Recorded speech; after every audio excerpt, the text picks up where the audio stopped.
We see our mission to avert climate catastrophe. Climate change is a defining issue of our age. It is the central challenge of our century.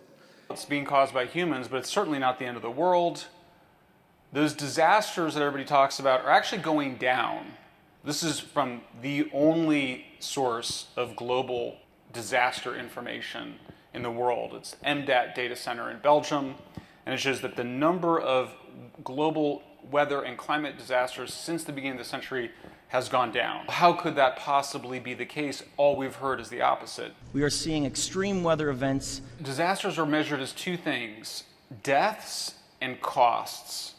Natural disasters, in other words, are not extreme weather events. There is evidence that we are seeing some more of that extreme weather, particularly temperature extremes, heat waves, and precipitation.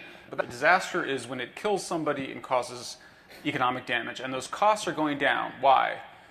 Because we're becoming more resilient to natural disasters. So the number of people that died from natural disasters declined over 90% around the world during a period when the global population has quadrupled. Around 400 people die in the United States from natural disasters annually. It's also nowhere close to, say, the 100,000 people that die of drug overdoses, the 35,000 that die of car accidents.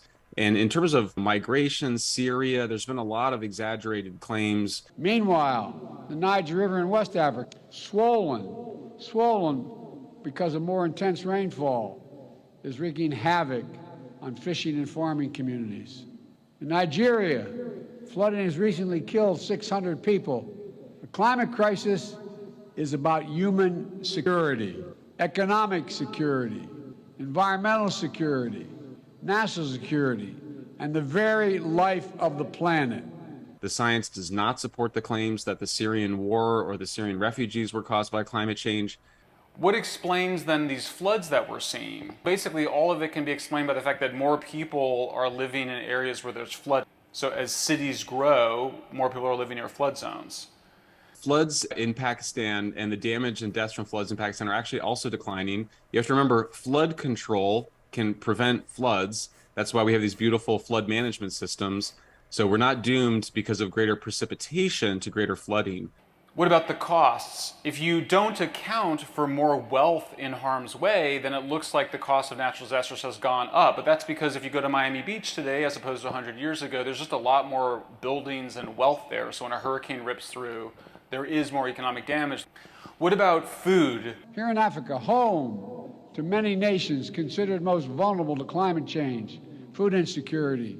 According to the United Nations Food and Agriculture Organization, the main event in terms of whether or not we're going to grow enough food in the future is whether or not poor countries have access to irrigation, fertilizer, and tractors. So you can see here in rain-fed systems where there is no irrigation, you do see a small decline. That's the little white dots on the right-hand side, a small decline in overall yields, but the little black dots are what you would get in terms of yield increases with technical change, fertilizer, tractors, pesticides, and whatnot. None of this is rhetoric, and none of it is hysteria. Somewhere between 1/3 to 50% of all human beings in the world think that climate change is going to make humankind extinct. That's not something that's in any United Nations Intergovernmental Panel on Climate Change report. That's not a mainstream view. There's no evidence for that. Here's the most shocking thing. You never would find this out if you read the New York Times. Global carbon emissions actually slightly declined over the last 10 years. They declined in the United States from 2005 to 2020 by 22%. 61% of that decline was just by switching from coal to natural gas. As we sit here today, our world is on fire again. The other significant cause of the decline is that we just had less deforestation than we had had in previous decades. The world is actually reforesting, and we've seen a decline in fires. There's no need for catastrophic high-intensity fires. You just have to maintain the forests. You just have to have a combination of prescribed burns and mechanical thinning of forests. In some ways, we used to just produce a lot more paper and pulp, and thanks to our iPhones, we don't need to use newspapers as much anymore.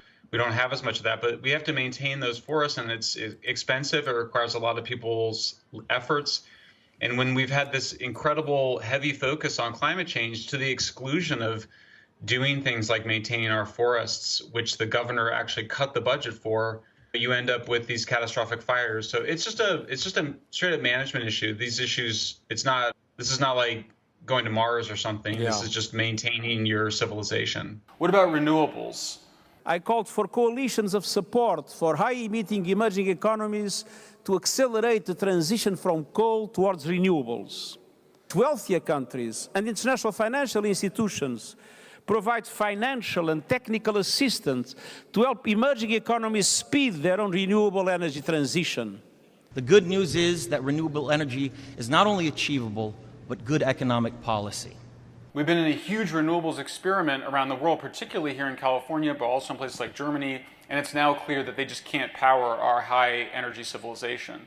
You can see that California cities have the most expensive electricity in the country outside of Hawaii, which has to ship its fuel to burn in its power plants. We have the most expensive electricity, and that's because of this heavy use of solar panels and wind turbines. We saw our electricity prices rose 7 times more in California than in the rest of the United States over the last decade. The reason is that solar and wind, they don't produce the power when you do need them, and then they produce too much power, so you end up having to pay someone to take the power when you're not using it, or having to run your backup generators when you need it. That's why we were on the cusp of blackouts 2 weeks ago. The sun starts to decline at the very moment that demand for electricity rises, around 5 p.m. If you buy a solar panel, it's cheaper today by 75 to even 90%. If you go to Home Depot, you buy a solar panel today than it was 10 years ago. But it makes electricity expensive because when you add all that solar and wind to the grid, it just takes more backup power plants, more wires, more people to manage that intermittency into the grid. So you can see here, the more renewables you have, the more expensive your electricity is. That's true around the world. California actually used to get more electricity. Look at that 2011 number. We used to get more of our electricity from zero carbon energy source in 2011 than we do today. Why? Because we had a nuclear power plant operating that our previous governor shut down, and because we're in a drought, so we don't have as much hydroelectricity. As a result of this heavy dependence on renewables, with a shortage of natural gas, we're actually going to go and burn more coal this year worldwide. Fundamentally, this is a problem of the dilute nature of sunlight and wind. There's just not much energy in those fuels. So you have to spread solar collectors over a much larger amount of land, about 300 to 400 times more land to get the same amount of electricity from a solar farm as from a nuclear power plant, 400 times more for wind. But the real problem is just that we can't keep importing solar panels from China because they're made by incarcerated Uyghur Muslims, mostly in concentration camps. For me, this is just a fundamental moral issue. We shouldn't be importing things from places that are committing what the State Department calls genocide. Many of today's conflicts are linked with growing climate chaos. And the war in Ukraine has exposed the profound risks of our fossil fuel addiction. We saw that Europe became overly dependent on Russian natural gas. That's why they were not able to deter Russia from invading Ukraine. And now Europe is in the worst energy crisis probably in its history, certainly in 50 years.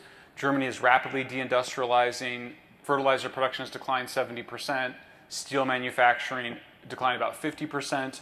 You can see the materials on the right-hand side there are all made in China, and it requires increasing the material intensity when you move from natural gas and nuclear, for example, to solar and wind and batteries, moving our dependence on these critical materials from the United States to China. Not going to happen. The International Energy Agency recently concluded that our significant climate investment will, quote, help turbocharge the emerging global clean energy economy. I was reading their quote, sorry. It was the last nuclear plant that we still are operating, Diablo Canyon, was actually supported by the Sierra Club. The turn against it was really because people didn't want to have enough energy to support a growing population. And that continues to be the reason that we in California don't allow desalination plants that we desperately need. It's the reason why they don't create enough water storage facilities and why we have water shortages. So there's just a kind of, for lack of a better word, it's just an anti-human, anti-civilization, very romantic worldview.